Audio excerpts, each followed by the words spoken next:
Welcome back, lady lads and gentle lads. I am Smastian, and we are returning for some more forays into the Sunless Skies. In the previous episode, we finally, well, parlayed with the amenable host in the House of Small Comfort. And where do we set off now? I'm not quite certain. I think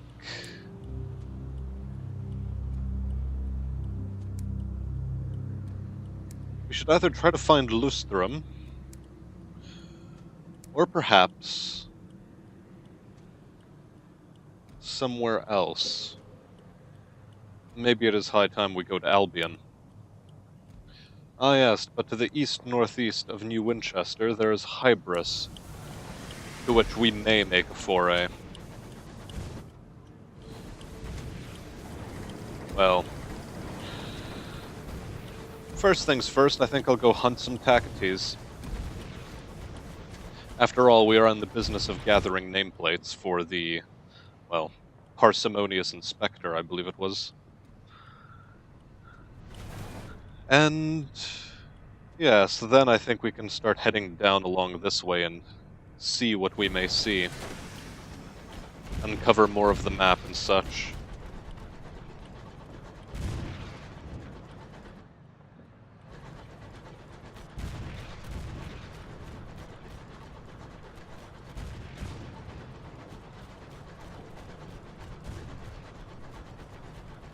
I have a weird feeling I'm going into the wrong area to look for these folk. Yes.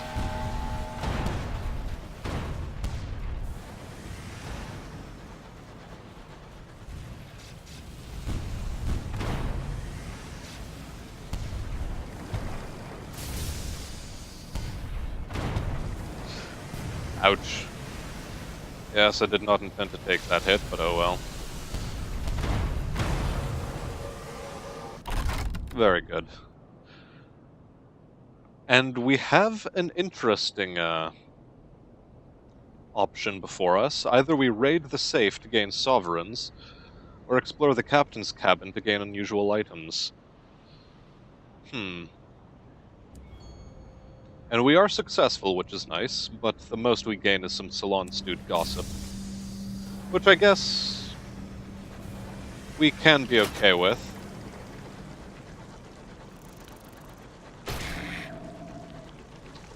I was really hoping I could avoid this fellow. But that seems not to be the case. So, well, whoa. I don't know why my guns didn't fire. I thought they were ready to fire. But it's fine. We placate another canton carry. And much as we would like to leave the beast untouched, I suppose we are in the mood for losing some crew.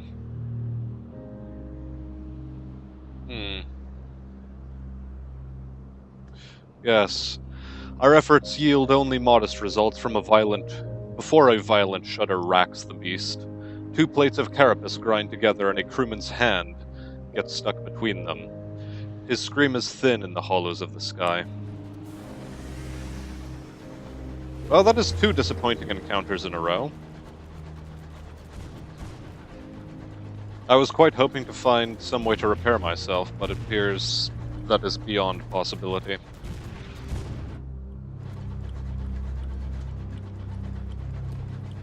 Looks like I have to go help a dreadnought.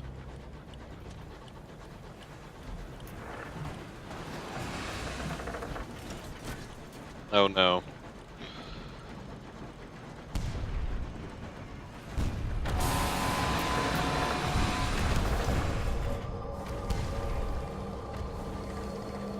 I am perplexed.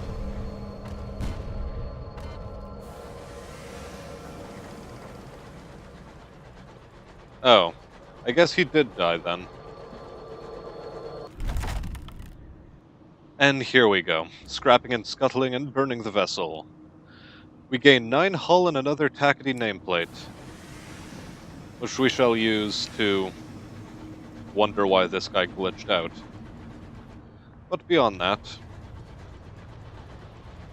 we have no more business here.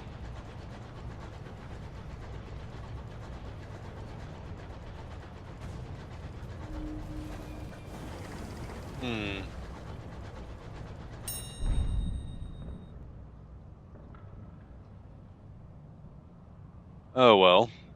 This homestead is plated in a patchwork of corrugated iron. As we land, a barrel of a rifle pokes out from a boarded window and fires, kicking up a spray of grass at your feet. Most unfriendly indeed. Let us leave swiftly, then. And our terror gets reduced. And I suppose it's fine, after all. No one who lives in the wilds likes strangers. So they say, anyhow. And I guess I'll go in search of more Tacites to patch up my hull with.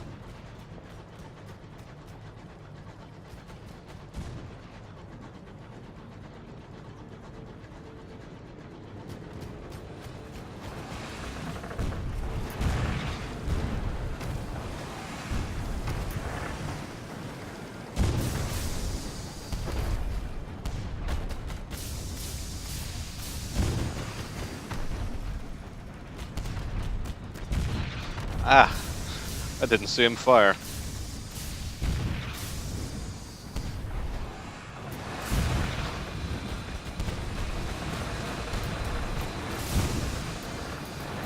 Well then. Oh no. We do stray into his line of fire, how unfortunate, and we die. Oh well. Oh no.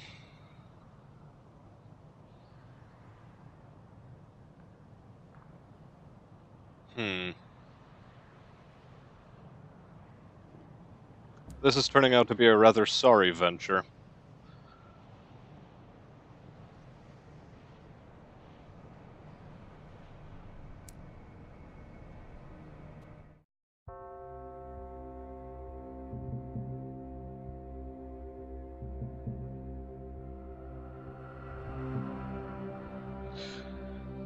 We unfortunately this time only gain a modest inheritance.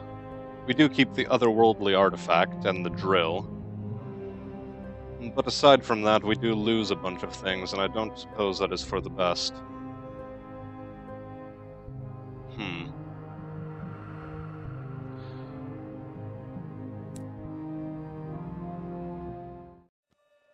Well, no matter.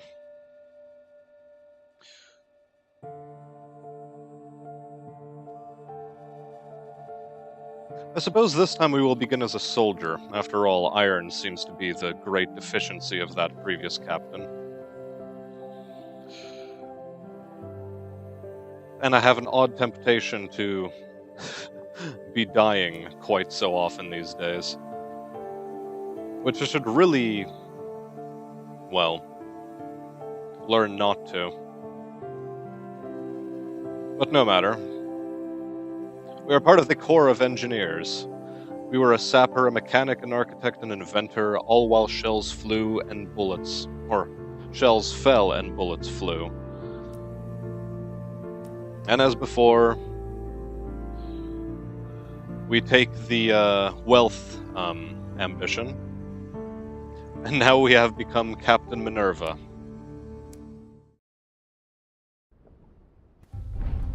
Rather disappointingly. Oh well. We shall take the Scarred trait again. And this time, options have changed up a bit.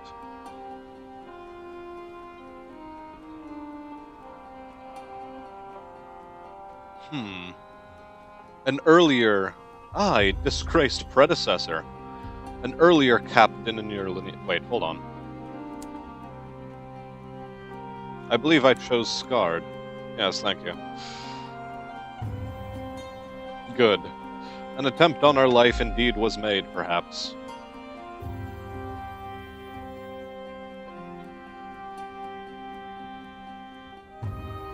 And I dare say our esteemed predecessor was, well, let us say we had an esteemed predecessor. What do we gain from that? Affiliation, establishment, or academe? I guess we'll go with the establishment or affiliation academe. Yes, all in order to raise our irons and our mirrors. As before, we shall take on the incautious driver. And check quickly that the audio levels are correct. And indeed they are. And perhaps at some point soon I'll learn not to be so risky with things.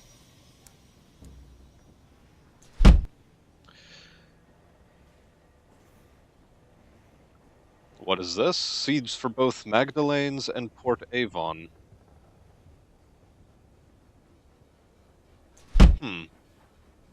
Very interesting. I guess I'll check out Wolvesey Station's stories then. And as before, we'll be taking on all of the prior things we were meant to take on and deliver and so forth. But first, I do want to introduce myself at the Promise of Days.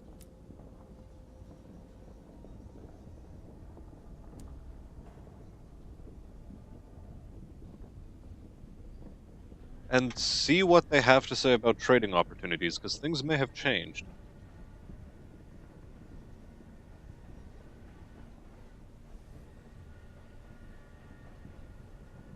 For there's a broker in Port Avon selling cheap seeds. The problem is that Port Avon also needs cheap seeds.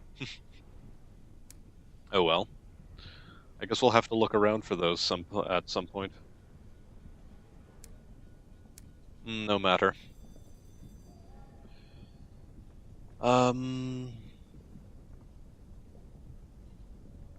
Yes, I dare say there isn't much more to do here. Just a quick stop at the Victoria Market, perhaps, to gather some more provisions for our journey.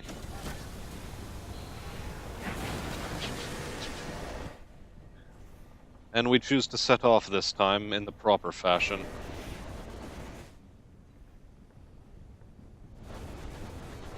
Fortunately enough, our map persists. So there is that comfort, I guess. And much as I'd like to go to Port Avon first, I will be speaking instead with the Windward Company this time around.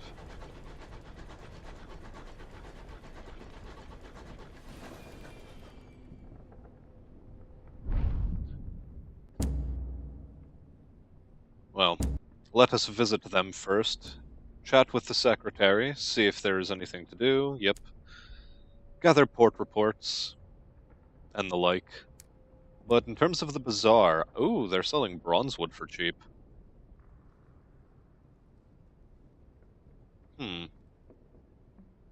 If I had the cash, I would.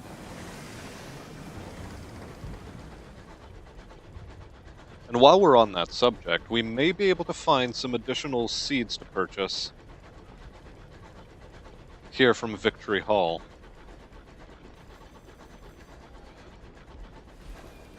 I am glad that these things do change up, however, so that is nice.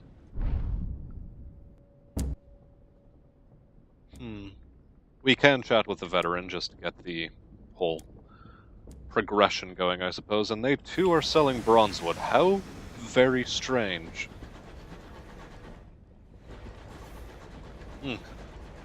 Nothing for it, I suppose, but to go to Port Avon.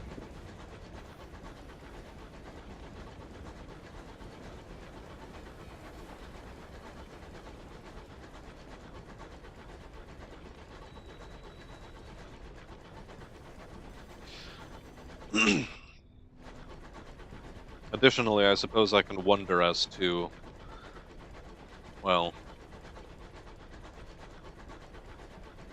how to improve my fortunes, but oh well. I'm disappointed with that engagement. It is honestly quite difficult to keep track of, well, combat in this game.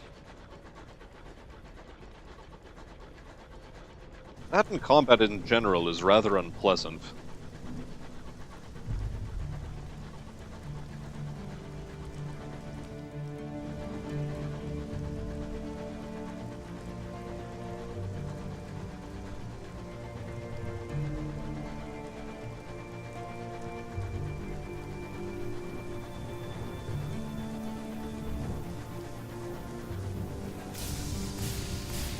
Whoops. Well, so long as we manage to dock.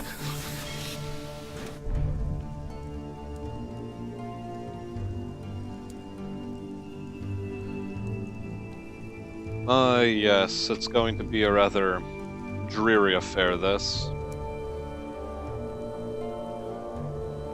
Getting back into the proper swing of things.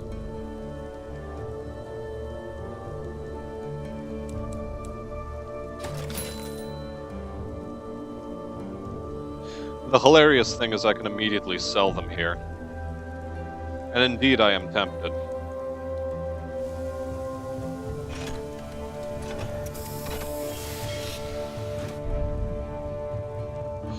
So indeed I shall.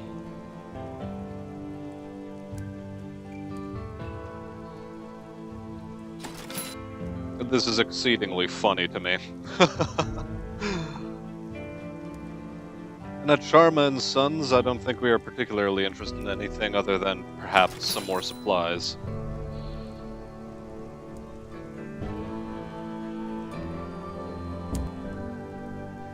That said, perhaps we will offer a berth to the unrepentant devil. No, I refuse to call him repentant after what we've been through with this chap. On multiple occasions now.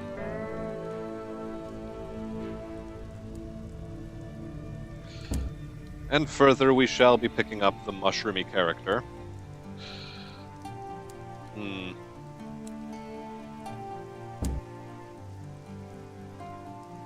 Unfortunately now we do have to sort of breeze through this.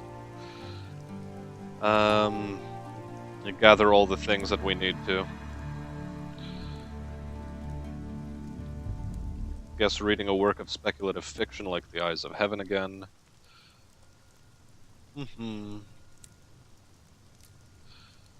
And perhaps a venture into the Cyclopean ruins? Oh, none of these are particularly fancy. I guess I will go without.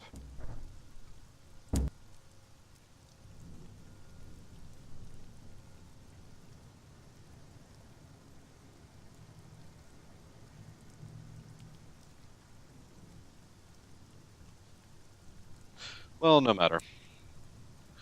For now, let us leave.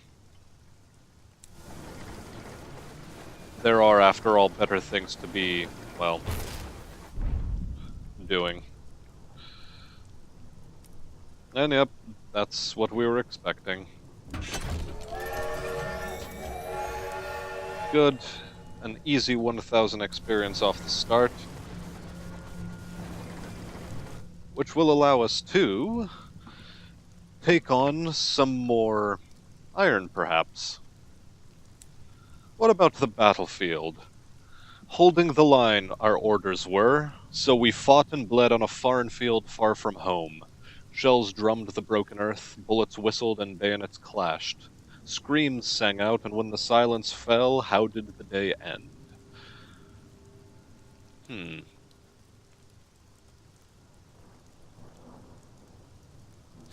I guess we'll take In Defeat. After all, I do want to increase my veils a bit.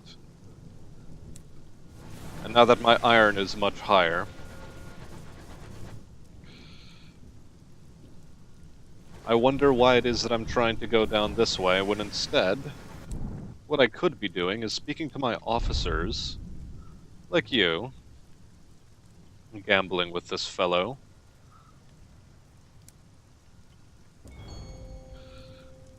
And we succeed at a round of cards. We spread our cards out. The driver plays with instinct rather than strategy.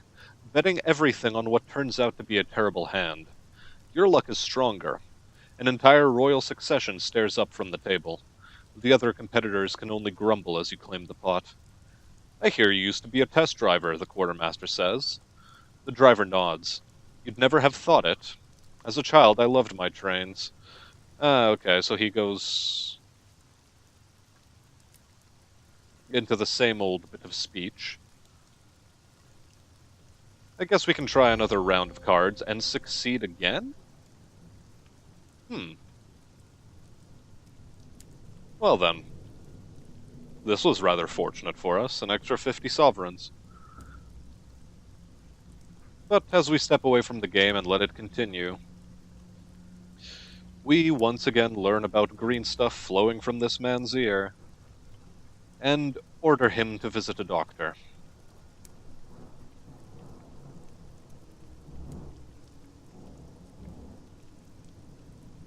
Yes. Nothing more to be gained from this path. So all that's for it, really, is to head to New Winchester, then to Titania, and then we will search for that well.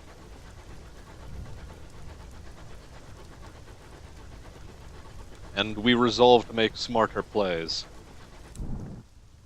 Briefly checking the hold to see how much sovereigns we have saved up, for I believe our next investment will be in armor plating.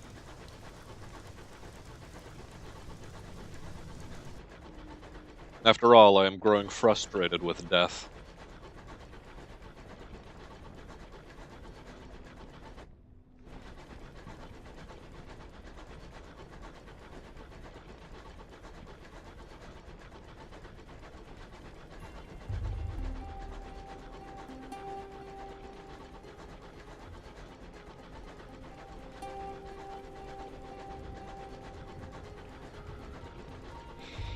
But hopefully the quiet can tide us over.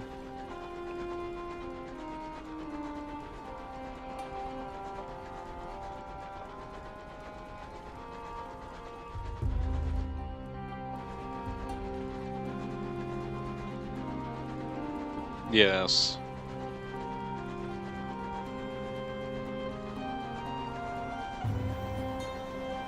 New Winchester's a poor home, really. There are better out there.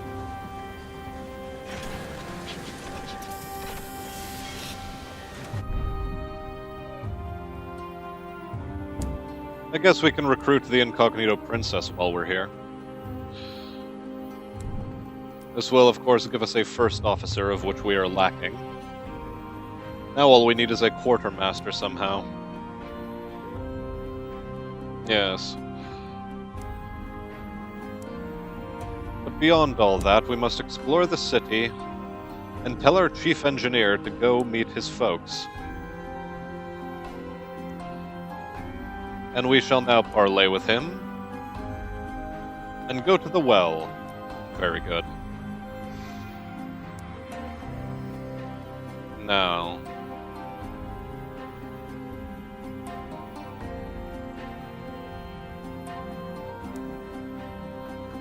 I believe that is all. Yes, I dare say that it will be all.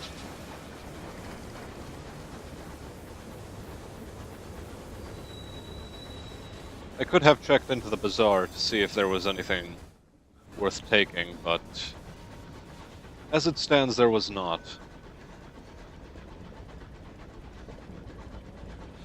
And wouldn't you know, maybe I will be helping out the Packaties this run around.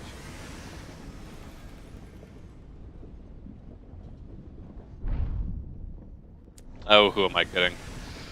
It is the Queen I serve.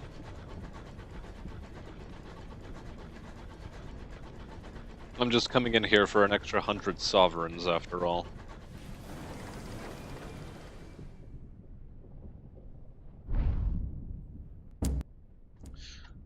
Indeed, we do fulfill our duty here, and contemplate Bronzewood.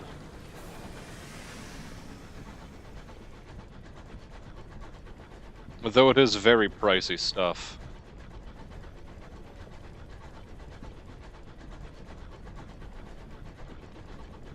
I think we'll leave that alone for the time being.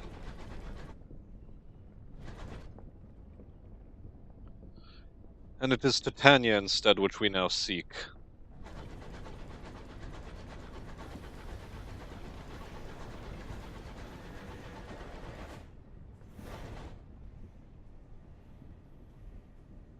Hmm.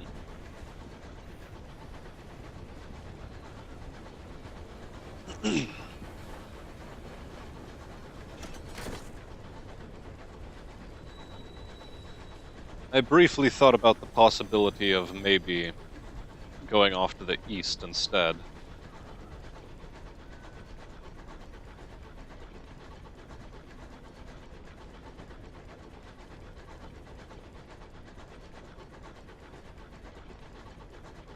And dare say, I do think I'm forgetting something.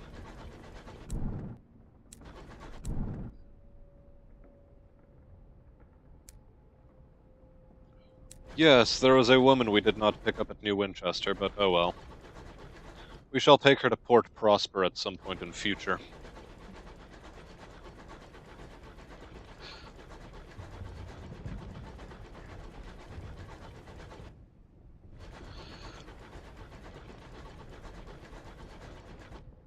For now, however, I will content myself with another brief visit to Port Avon, merely for the port report. It is, after all, along the way.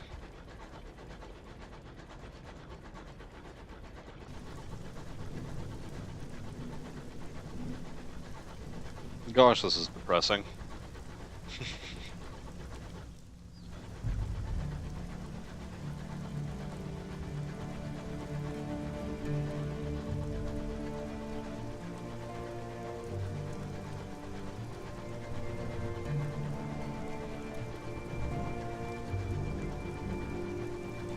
Losing two captains in such rapid succession, well, it doesn't sit well with me.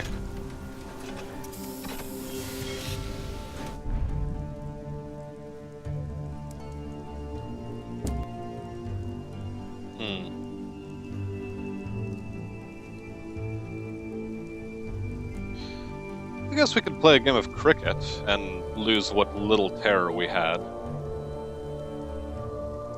But we are here for a port report.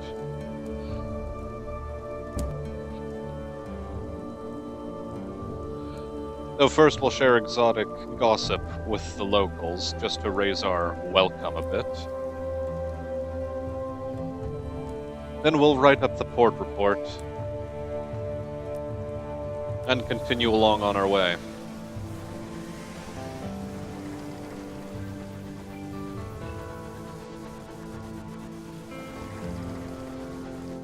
After all, there isn't very much to do.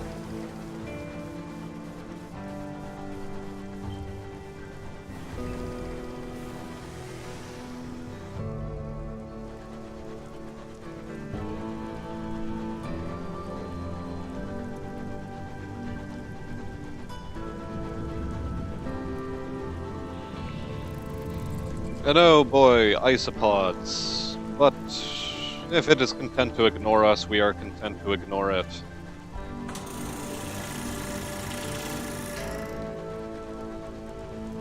And we are more than content to harvest ours, while we may.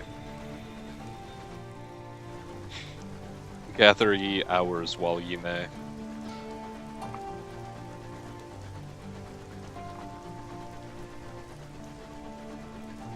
Very amusing stuff.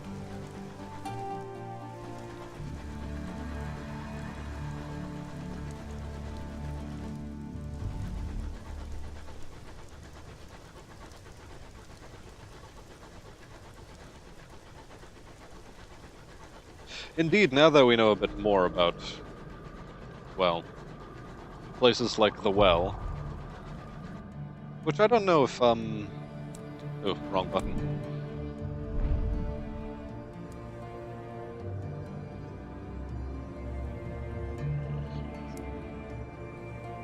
Yes, I believe we've already had this attempt. and getting the incautious driver to acknowledge this place already as the well. Oh my, why are there chorister bees around here already?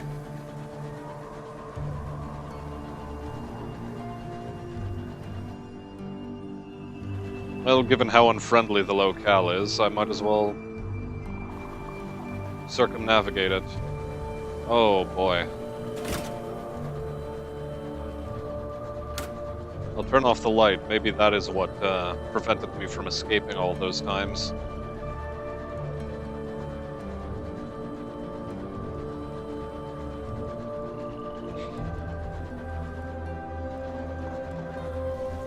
Yes, this is indeed a rather slow-burning game.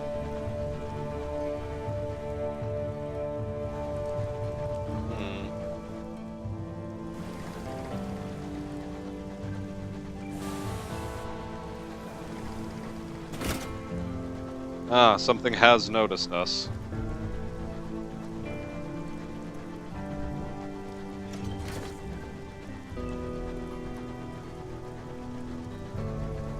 Heikinnensmere.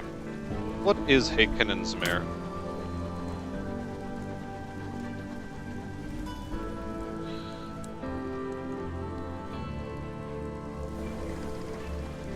Presumably some sort of port for the Corsairs. And you may have noticed that there was a graveyard ship, which normally I would have collected, or attempted to collect. But I saw strange tentacles growing out of it, so I decided not to. After all, tentacle ships we already dealt with in the last episode, and I am not much a fan of them.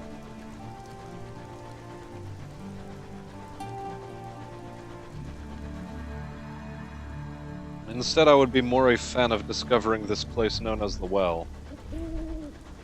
And I pray the owl can show us the way. And it does find 3 things. One of which is rather interesting. Something to crave, supposedly. What is the wreck of the Parzival?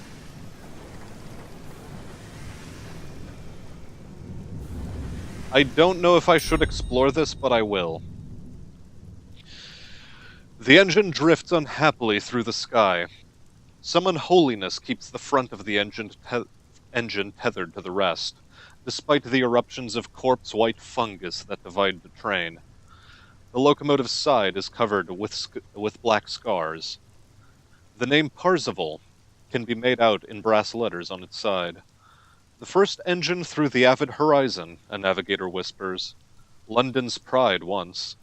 Captained by Lieutenant Commander Percy Blythe, the engine was to chart new horizons beyond Albion. Never came back. Well, we're here. And we do not yet have a vision of Parzival. Let us go inside. Hull is full, crew is full, what's the worst that can happen? Indeed, what happened to the first engine in the high wilderness? Its doors are sealed, its lights dim. It drifts in the currents, mangled by fungal extrusions. Bolt cutters and pry bars are required to break the outer door. Its locking mechanism is antiquated and slickened with an oily substance. You wrench the door open and are immediately greeted with a cloud of yellowing spores. Your vision blurs just as your navigator torches them, igniting the air with burning fungus. A few gaslights flicker on the walls. The scratchy sounds of a gramophone can be heard. Here's a health unto her majesty with a fa-la-la-la-la. La. Confusion to her enemies. I have no idea what kind of meter that is being sung in, but whatever. Spores drift through the broken carriages like dying fireflies. Recruitment posters bearing her renewed majesty's face molder on the walls. Music, scratchy but distinct, echoes through the empty carriages.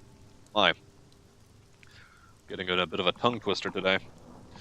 A great wall of pulsing fungus separates the back of the engine from the front. Let's enter the captain's cabin. In the first designs for London's engines, the captain always roomed towards the back of the train for their protection. Plush seats surround a decaying paper map, placed on a mahogany table. Drinks, some floating with mildew, have been poured into glasses around the table. Maps hang from sprouting fronds like peeling wallpaper. Spores float gently through the room. Logbooks lie scattered about the table, none date from after 1897. The engine's destination was to be Traitor's Wood. The last entry regards a stop at Hybris, which they named High Brasil. Something was brought on board. The captain's bunk has collapsed in a pile of rotten wood and infected bedsheets, wet with fungal growths. We've gained some terror. And when the siege is over, we to the town repair. The townsmen cry, "Hurrah, boys, here comes the grenadier."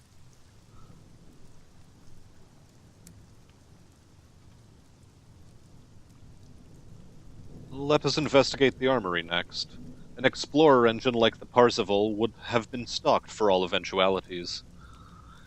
The solid iron walls of the armory are stained and rotted with sporing bodies. Lockers hang open, revealing decaying and antiquated skysuits. The old design, with thermal chest plate and brass buttons for fastenings.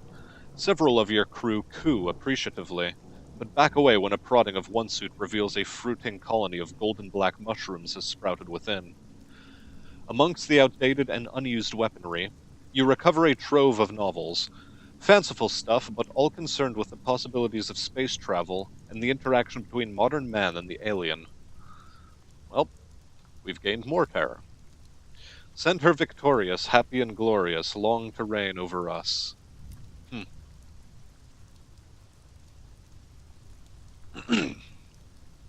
Nothing for it but to breach the fungus. Shivering spasms of festering fungus separate the front of the train from the rest. The only way forward is through. And with our high iron, we succeed. You organize your hardiest stokers into a rota, slowly but steadily widening the gap between the pallid walls of quivering fungal flesh.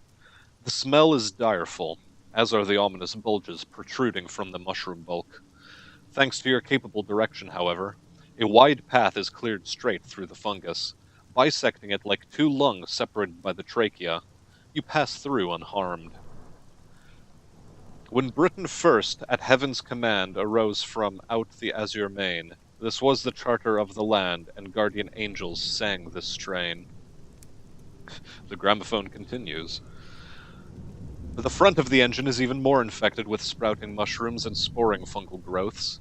The engine room lies ahead, seemingly the source of the persistent movement. Before that, however, is a haze of spores rendering the corridor ahead entirely noxious. Let us explore the crew's cabins. In locomotives as old as this, the crew were always assigned bunks near the engine room. The sounds of the gramophone are louder here. Battered metal and tormented wood paneling compromise the confines in which the crew dwelled. Chubby toadstools, round as pastries, dot the cramped bunk beds. Mementos of home are scattered about the fruiting debris. Slim volumes of Arnold and Blake, vials of honey, and engravings of simple domestic scenes can be found under every bunk. You also uncover a little tally chart on a folded-up bit of paper. It seems the crew were organizing a whip round for their commander's retirement present. They'd settled on a plot of land on Port Prosper.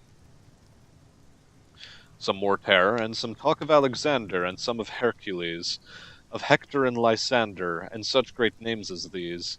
But of all the world's great heroes, there's none that can compare with a tow-row-row-row-row-row to the British Grenadiers.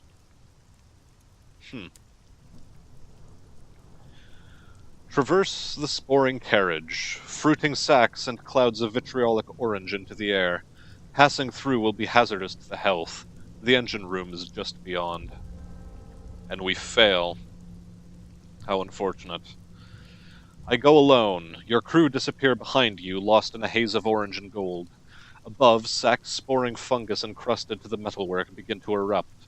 Showers of spore and viscous liquids render the terrain still more hazardous. You feel a peculiar sensation. Your hands tingle as though wishing to reach out, to touch the fungus, as though for one more drink. You increase your speed. There is a cry behind you. You turn to see one of your crew, a particularly distractible signaler, has entered the miasma after you. Her hands are in a mound of virulent gold fungus. Then, so is the rest of her. The scene is lost to another shower of spores. You press on towards the engine room.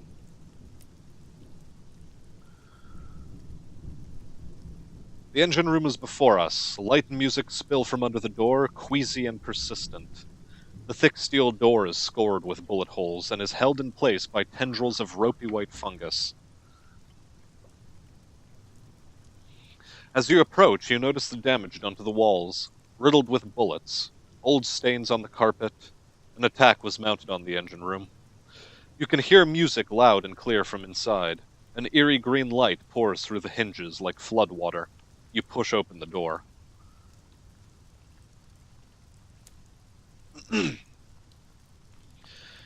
The engine room is cold as a sunless sky. Your breath hangs in long chains before you. The boiler is off. The infernal gramophone sits atop the boiler. The music is no better for being closer to it. Before you lies a dance macabre of fungus and corpses, hand in frond. On the wall, suspended by fungus, is a body in a captain's uniform. Well, let us investigate the engine room. The corpses bear bullet wounds. They are unmarred by fungus, decaying in peace. Amongst the rank insignia, you spot a first officer, a chief engineer, and a conductor. All died violent deaths. There are far too few to amount to the full crew. The boiler, a battered, antiquated, wheezing contraption, stands silent and broken. Strips of iron hang in front of it, as though it had suffered an explosion. Inside, you find fungus amidst the ashes, clumps and clusters of tendrils that sprout from the charcoal. When burnt, the spores would have infected the whole engine. When the siege is over, we to the town repair, the townsmen cry, "Hurrah, boys, here comes the grenadier." And now, let us examine the captain's corpse. Here lies all that remains of Lieutenant Commander Percy Blythe. The corpse of the finest officer of his generation hangs from the wall, suspended by chains of pale fronds. His skin is sallow, and there are strands of golden fungus across his cheek, as though a sun sits beneath the skin. His eyes open. Percy Blythe looks down on you. Blue fruiting heads speckle his beard like hanging seaweed. Next to him, the gramophone crackles out its dreary anthems of years past. His mouth opens too wide as he speaks. His jaw cracks. Unfortunately, the poor bugger lives. Send her victorious, happy and glorious, long to reign over us. Suspended from the chains of fungus, Percy Blythe begins to stir, improbably alive. He fixes his gold-flecked eyes on you, and his mouth begins to move as though wanting to speak. Somehow he is alive. He groans. His mouth opens impossibly wide, and a cloud of yellow spores emerge. "I'm all that's left." An oily liquid begins to drip from his left eye. "I am a child of the grave garden." The voice alters, becoming more clipped, more static, like that of the voices on the gramophone. "I am Lieutenant Commander Percy Blythe. I am captain of the Parzival. My task was to explore the wilderness, and return home with new discoveries." He groans as though weeping. "I am all that remains. I want to go home." Well, we've gained yet more terror.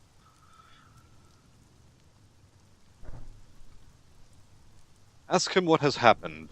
How did the Parzival end up in this condition? We met the children on Hybris. We sought to know each other, wanted to go to the wood, wanted to see what was kept from us. Percy is drooling as he speaks. The gramophone clicks as yet another patriotic dirge begins to play. Percy Blythe struggles in his bonds, pulling himself up to stand a little straighter. We made contact on Hybris. The fungus was so bright, so beautiful. His eyes shine gold. I brought it aboard, God forgive me. I wanted the crew to see, to know. Oil leaks from those hollow eyes.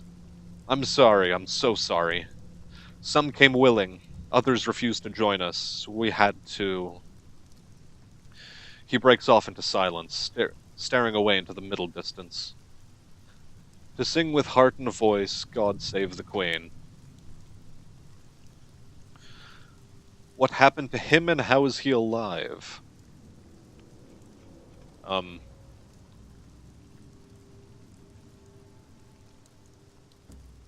There we are. Percy Blythe launches into a long, meandering, slurred story of children and gardens, of a cruel king who needed but did not love his subjects, despite their love for him, of knowledge denied and growth checked, of tyranny and freedom, of grief and a betrayal and longing. The music bursts into sudden life. Percy jerks and fixes you with an infected eye. I was stupid. I thought we would be welcome here, and we were. We were welcomed. We were loved. The children, the verdants, they wanted us. He begins to sob. It is a sad, squelching sound. Let us console him. After all, something of the man remains. You approach gingerly, fishing for a handkerchief in your pocket. Reaching up, you begin to dab at the oily tears that scour the Lieutenant Commander's face. Beneath the grime, you can see Percy's flesh is remarkably well preserved, save for the vibrant tendrils of golden fungus running beneath the skin. Thank you, he whispers, at a cost of 3 terror to us. What does he want now? Can he even go home? Lieutenant Commander Percy Blythe lets out a low moan, and slumps forward. The chains of fungus adjust to accommodate his despair. Home, he slurs, like a man drunk demanding another drink. On Hybris, Mother spored us there. She set out her children across the stars to learn. The traitors would. We were forbidden from entering there, but now its king is dead. But this craft failed before we could arrive. The body jerks as though shocked. Percy's face rises to face you. London, he rasps. London.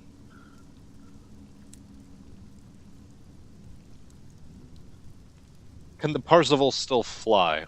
The answer is almost certainly no, but there's no harm in asking. No, the Lieutenant Commander hisses, his eyes rolling in his head. Sabotage, mutiny, ignorance, no fuel. The children too greedy, spread too fast. Like fire, the engine is broken, the crew all gone. I am alone. His head lolls as though his neck were broken.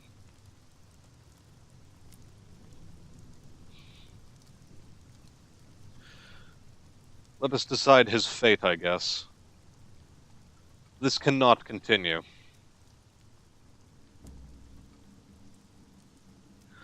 Lieutenant Commander Percy Blythe, decorated hero of London's forces, first captain through the avid horizon, gazes at you slack-jawed and unseeing. Please, he rasps, take me home, or finish this. He twitches. We just wanted to know what was kept from us in Traitor's Wood. Why did our king not love his children? Still more majestic shalt thou rise, more dreadful from each foreign stroke, as the loud blast that tears the skies serves but to root thy native oak.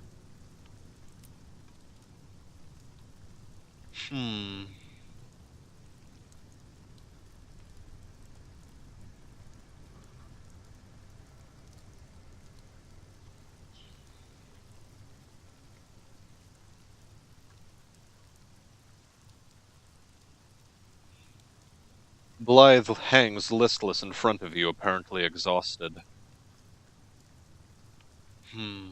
What is to be done indeed?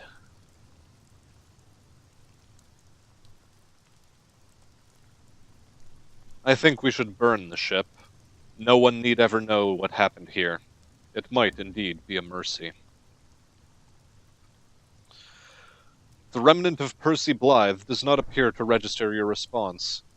His head bobs with the tilting of the engine. You back away from the door and quickly away through the rotting carriages of the Parzival. Your crew do not need telling twice. With With torches and pistols, you roam the fruiting carriages, igniting plump walls of fungus wherever you find them. You work from back to front until the locomotive blazes like fireworks at the proms.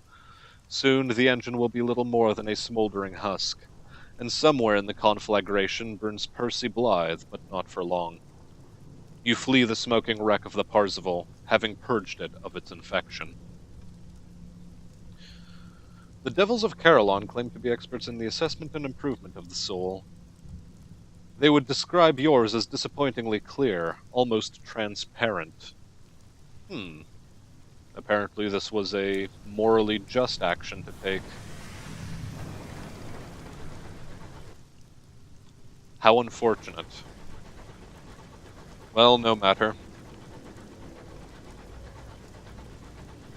So much for the yawning wreck of the Parzival.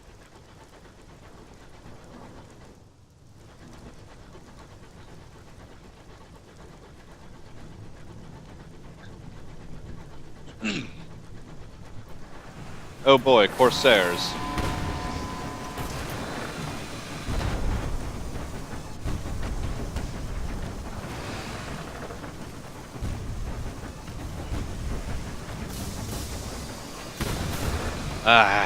We are once again caught in combat, and I do not like this.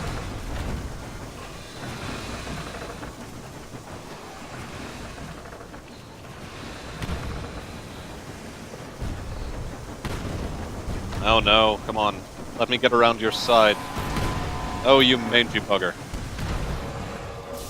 Well. Nothing for it, I guess. All we can do is really gain some of the hull we lost back. And wonder as to what we are doing here.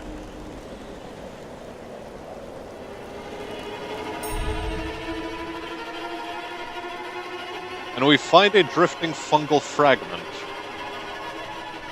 which frightens us dearly.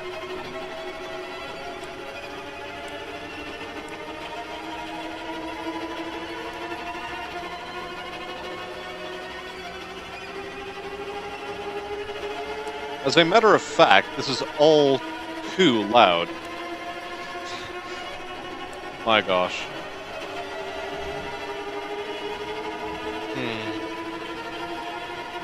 Let us destroy the fungus and reduce some terror. In sky suits, well, okay.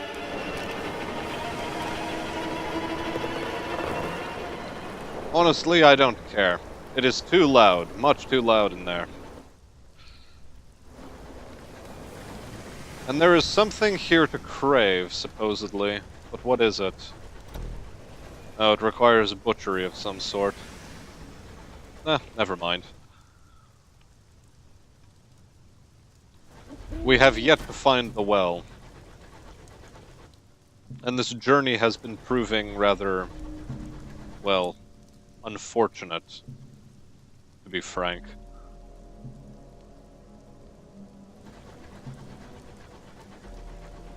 It said our scout found something, but I think it lied.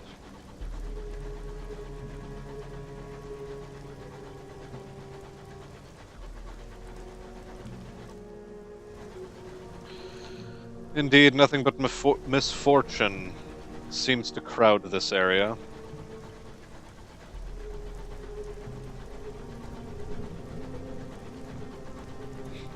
I wonder if we're going to lose another captain here to starvation. Wouldn't that be apropos?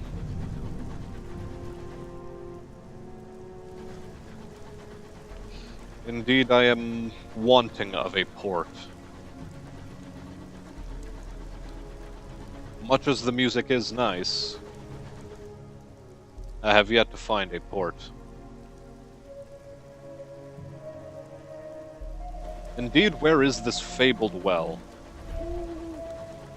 Let us send out the owl on another expedition. And it does relay findings of at least a... how should we say, bountiful sort?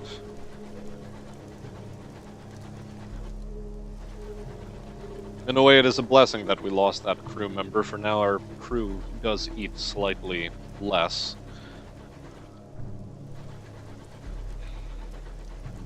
That said, provisions are running low, and I would like to have more of them.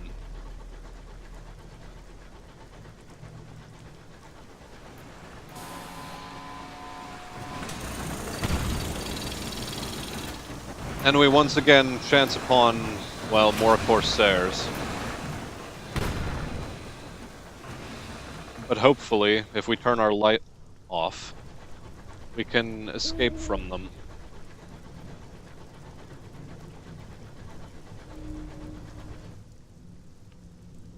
Another haunt off in the distance.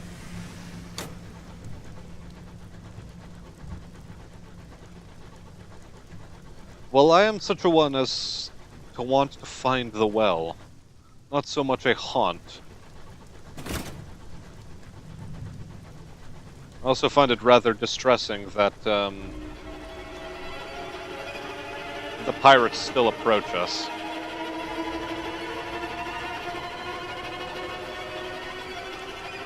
Oh well.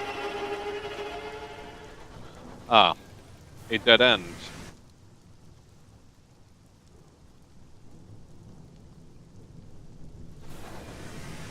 What an unapologetically horrible place I have found. Indeed, now I'm forced to, well, return back south.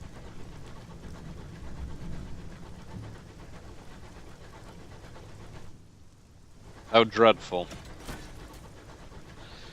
Yes, soon hunger will begin to bite.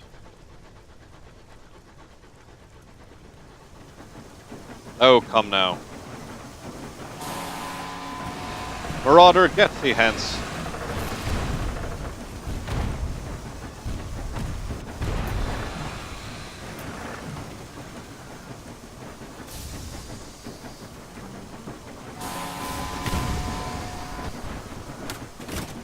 Very good. Actually, while he's a flaming mess...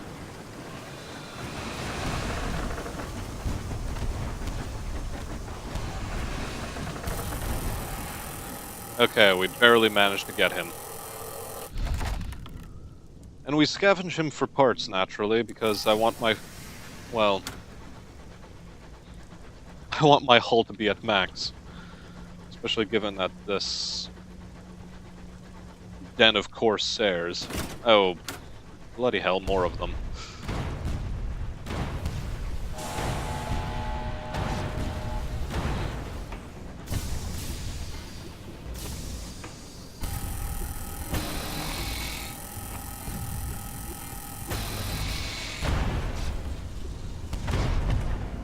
Dang it!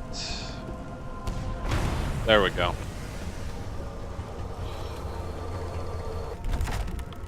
Okay. Let us explore the captain's cabin this time around. And all it nets us is some still-on-stewed gossip. Disappointing, though not unexpected, I suppose.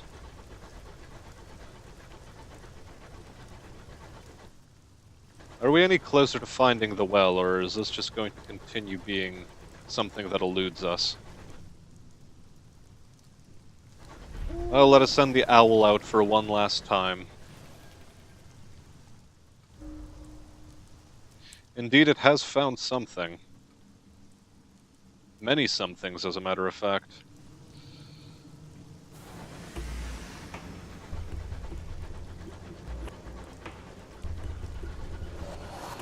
I am, however, of the opinion that I need to get myself to Titania as fast as possible.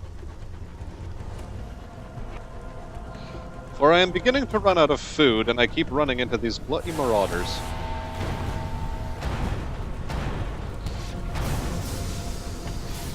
Aye.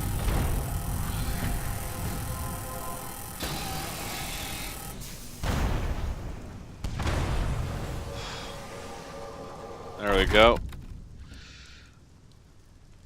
Getting my hull back in tip-top shape again.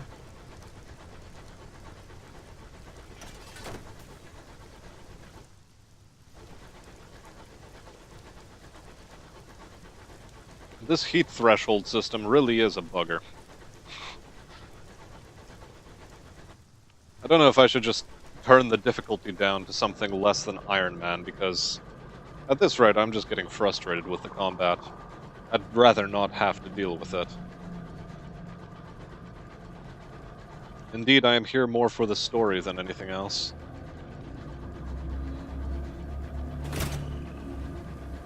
Okay, now on to Titania's, well, blighted harbor.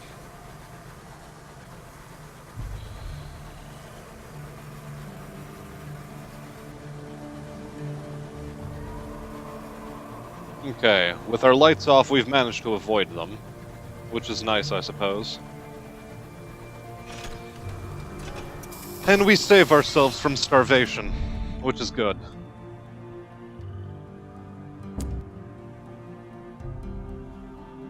Ah, yes.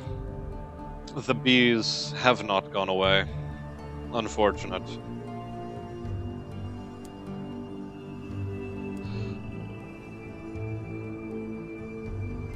Yep. So much for good things. All these folk sell is souls and nectar.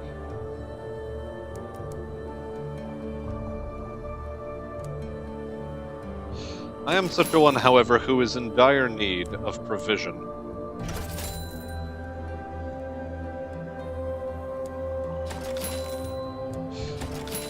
Yes, we shall go up to that number. And in our hold we have bronzewood and unseasoned hours. Cool. Well. Are there more things? Perhaps the porphyry font? Oh, perhaps not. But the art exhibition should decrease our terror some. And indeed it does. Otherwise, however, we have no further business here.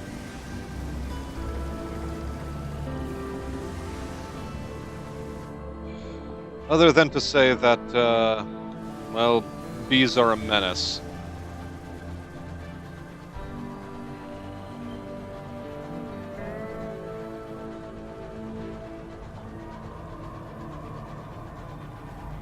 Although this flock of bees seems to be permanently dealt with. Rather strangely, but okay. And I have still not found the well. Maybe I need to go down this area. Or maybe I need to go underneath here, past...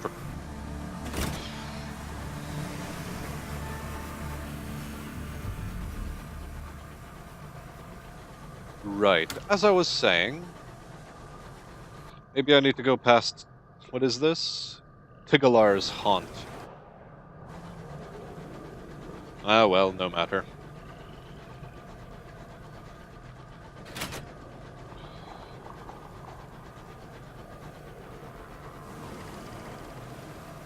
Oh, bees, do you seriously have nothing better to do than to, make my time here a living hell?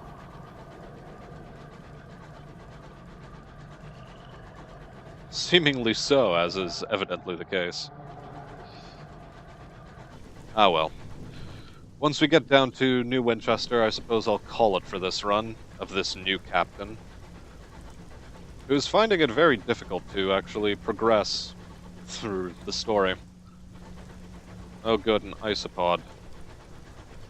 Oh, this one is directly in our way. I suppose I will have to deal with it the regular way. Indeed. Partial success. We do get some sovereigns, but 2 terror as well.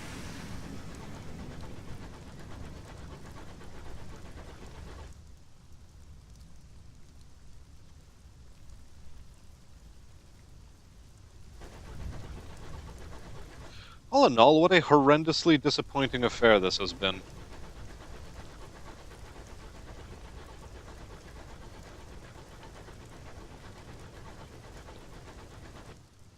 No matter how much of this map we seem to explore, the well still eludes us.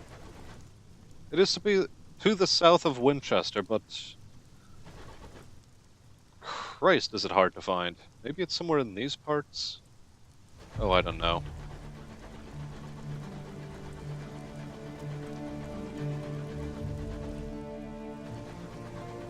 Maybe I ought to look up a walkthrough and make this interesting for the viewer more so than myself.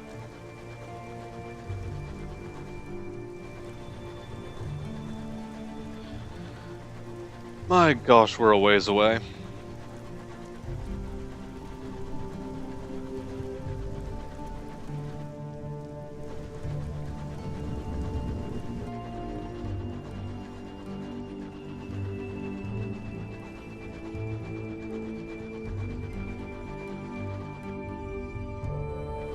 Perhaps we should bank some of the goods we have in our hold. That way, when this captain inevitably dies, we don't have to deal with it. And there we go, losing another crew member.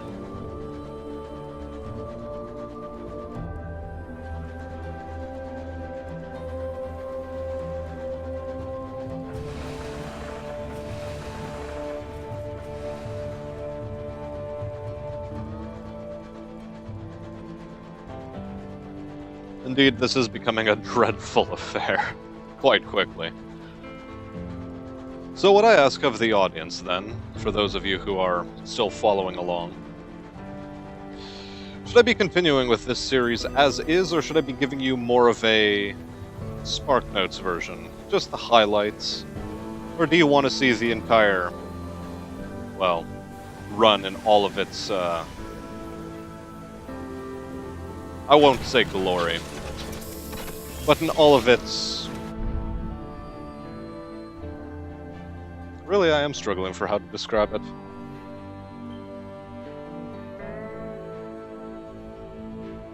All of its struggle, I guess, would be the term.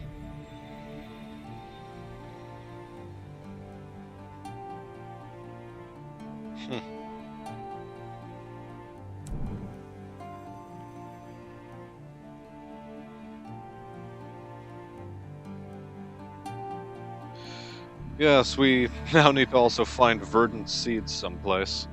Oh well. In the bank, we shall store these hours and this bronze wood, as we have no use for them now. But perhaps exploration of the city is in order, or perhaps not. Nothing much to do here, really. And nothing but to grab some more fuel and provisions from the shop, and then eventually set about our merry way. As a matter of fact, I will grab 6 crates of provisions, as they seem to be in, well, quite necessary. And a 5th point of fuel, and in this as well, if we can, which we cannot. Indeed, this shall be it. I will set about exploring the East in the next episode. Feel free to leave a comment, leave a subscription, or do whatever else you feel is good. Leave a like while you're at it. And as I said before, do leave us some feedback as to where you'd like me to take this series. Whether I should just parse the Let's Play down, or continue rambling along as I have been. Regardless, I have been Smastian. It's been a pleasure reading for you again, and I'll see you once more in the Sunless Skies.